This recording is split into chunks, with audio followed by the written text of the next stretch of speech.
కీలకమైనటువంటి అంశం ఏంటయ్యా అంటే, నారాయణ గారు మున్సిపల్ మంత్రిగా ఈ దఫా సంపూర్ణమైనటువంటి శ్రద్ధ పెడుతున్నారు.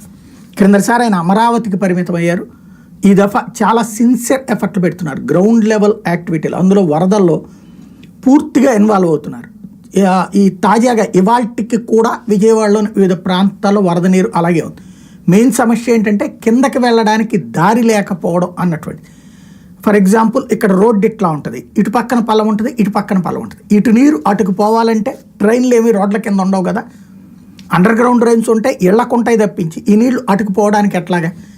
దీంతో అనేక ప్రాంతాలు ఇప్పటికీ అంబాపురం కావచ్చు, తర్వాత ఆ కుందావరి కండ్రికి కావచ్చు, ఆ ఉడా కాలనీ కావచ్చు, ఈ ప్రాంతాల నుంచి ఆ పైనుండి వచ్చినట్టు అంబాపురం బ్యాక్ సైడ్ ఉంది, అట్నుంచి వచ్చే నీళ్లు ఈ ముందుకు రావాలి, ఇట్నుంచి వచ్చే నీళ్లు కండ్రికి దాటి అటు పక్కన ఉన్న పొలాల వైపుకి వెళ్ళాలి, అట్నుంచి ఈ కొల్లేరు రూటుకు పోవాలి.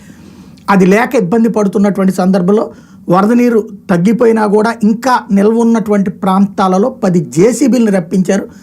అక్కడ రోడ్లని తవ్వేమన్నారు. రోడ్డుని 3 చోట్ల తవ్వడం ద్వారా వరద నీరుని బయటికి పంపించేందుకు ప్లాన్ చేసుకొచ్చారు. కొన్ని ప్రాంతాల్లో మాత్రమే నీరు ఇప్పటికీ నిల్వ ఉన్నటువంటి నేపథ్యంలో ఈ కీలకమైనటువంటి నిర్ణయం తీసుకున్నారు. రేపు సాయంత్రానికల్లా మొత్తం నీరు తగ్గిపోయేలా ప్లాన్ చేస్తున్నారు నారాయణ.